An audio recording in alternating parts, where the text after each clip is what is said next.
wanting to be associated with the Obama years and all that kind of stuff. The positivity of Obama years and just kind of like the normality of it, like things weren't like on fire all the time. It felt like for a lot of Democratic people, and I think that's kind of very interesting because the Democrats, they have so much really to gain back and a lot of lost ground to gain back under this time, where I think really in the 1990s, I mean, you could tell me otherwise about this, but like that could be really, in my opinion, when NAFTA and TPP, especially NAFTA, were signed, they really decided to lose credibility with working people that we saw a lot of happening in the Trump election. So, like, would you say that was true? Like, the time they lost the most credibility was under the kind of Bill Clinton triangulation era when outsourcing really began? I mean, that was a huge part of it. It was kind of an ongoing thing. But yeah, the most pertinent lesson for the upcoming election is that the key states that a Democrat is going to need to win in 2020 are Pennsylvania, Wisconsin, and Michigan. And those are states that, think that NAFTA and the free trade policies of both parties over the last 30 years kind of gutted their entire way of life up there. And so you're going to put up, if you're trying to put up against Trump, who is just going to constantly repeat that refrain, Joe Biden, who supported and continues to support all of those policies and people that think gutted their hometowns, then that's one way you can screw up an almost unlosable election.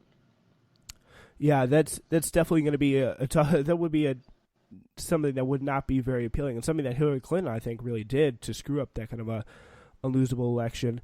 But if we look back again to this kind of time where like NAFTA, like the outsourcing and the kind of gunning of these manufacturing communities that you mentioned was really beginning, what was it like during that time of triangulation, third way, Bill Clinton? What was it like to kind of be in a left-wing position, believe these kind of left-wing things? Well, people felt very isolated. People felt like they just didn't have a toehold in the party.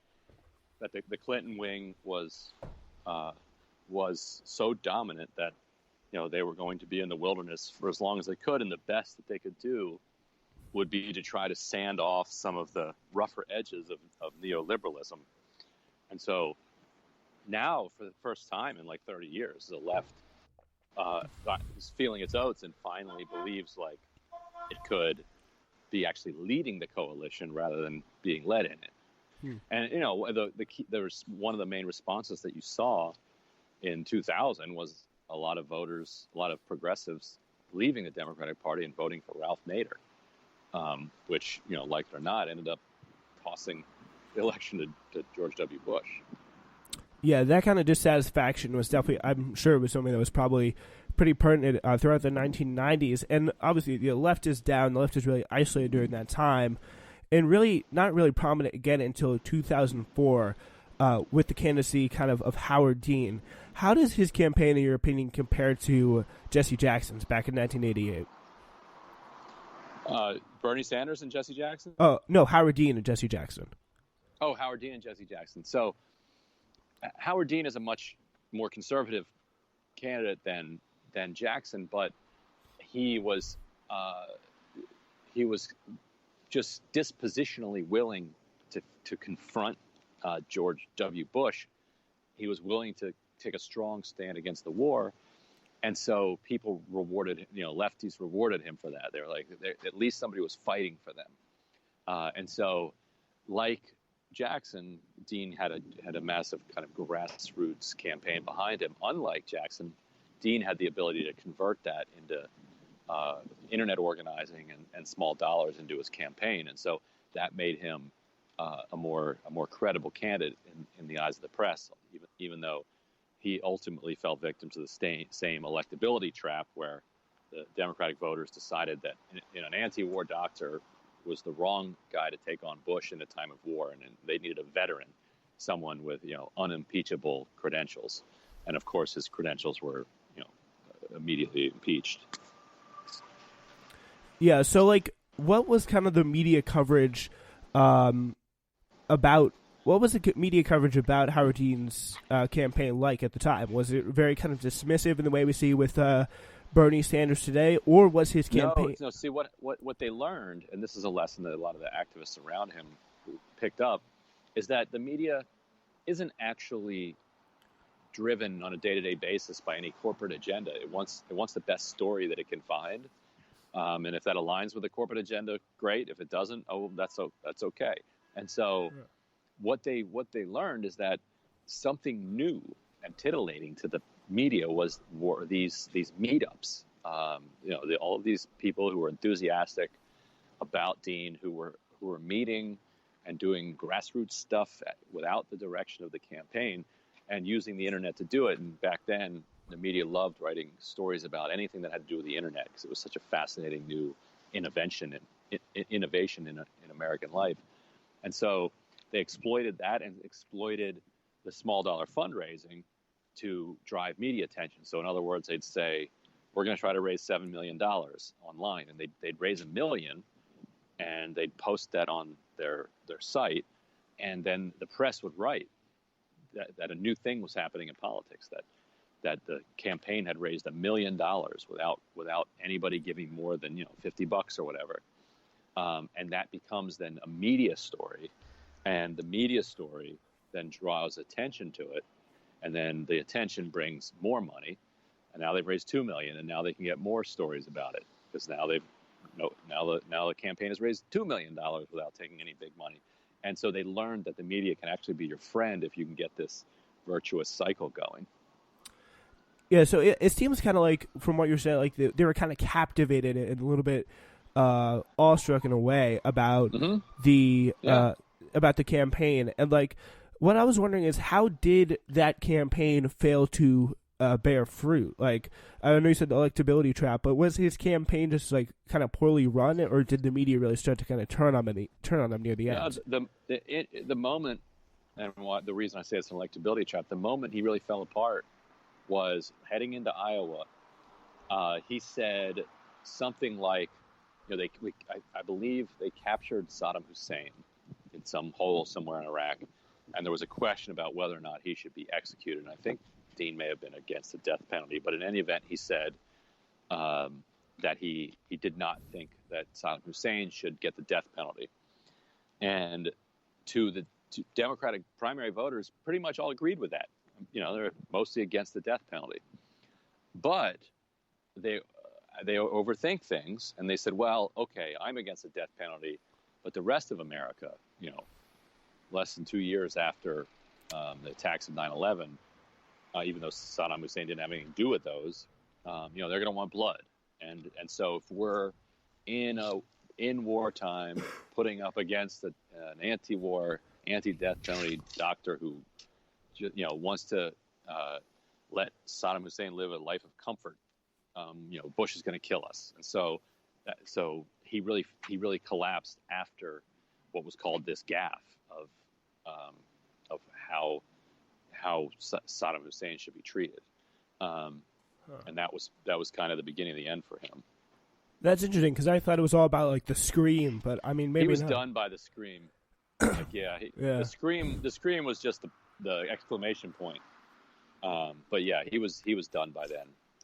That's I definitely didn't know that, because like that is kind of something that he was just abandoned. Really, was it by the voters who kind of didn't like it because of how it played against the Republican Party, or was it more like the media? Because it's more like the media probably saying similar things to voters. Right. Yeah. Mm-hmm. It's definitely interesting at the time, because cable starting to come up as well. So that's probably a more of a proliferation there at that time. So after 2004 and things not really working out the way Democrats wanted to, how did they plan ahead for the midterm elections in 2006? Wait, say that again. How did the Democrats plan to kind of gain some lost ground out for the 2006 elections? What was their kind of comeback plan after the 2004 loss? So it was the same plan that they ran in the 80s. Mm-hmm. That they were going to go to Wall Street, they were going to raise as much money as they possibly could, and they were going to find the most conservative Democrats they could to run in every district, and in a significant number of these cases, a progressive challenger beat the conservative Democrat in the primary, and Rahm Emanuel, the DCCC chairman, walked away from the race and publicly said, "Well, Democrats can't win this race. The left has blown it for us." And then, despite that, and despite having no money, the progressive went on and won the race in the general election. But a lot of that got overlooked, and Rahm Emanuel became elevated to this hero status, and the strategy of finding the most conservative Democrat you can and pumping them full of corporate money became the how-to guide in Washington. That's definitely kind of very interesting, because I listened to your interview that you did on Chapo Trap House, where you talked really kind of a lot about Rahm Emanuel, how he kind of like grew up, and and what his kind of background in politics was. But what Rahm definitely seemed to be kind of different than your average operative, because he was so really widely publicized in the media. And how is he able to kind of achieve that? Like, what made Rahm like so different, so special in a way? So he had a preternatural ability to generate press. He's just like his brother Ari Gold, Ari Emanuel.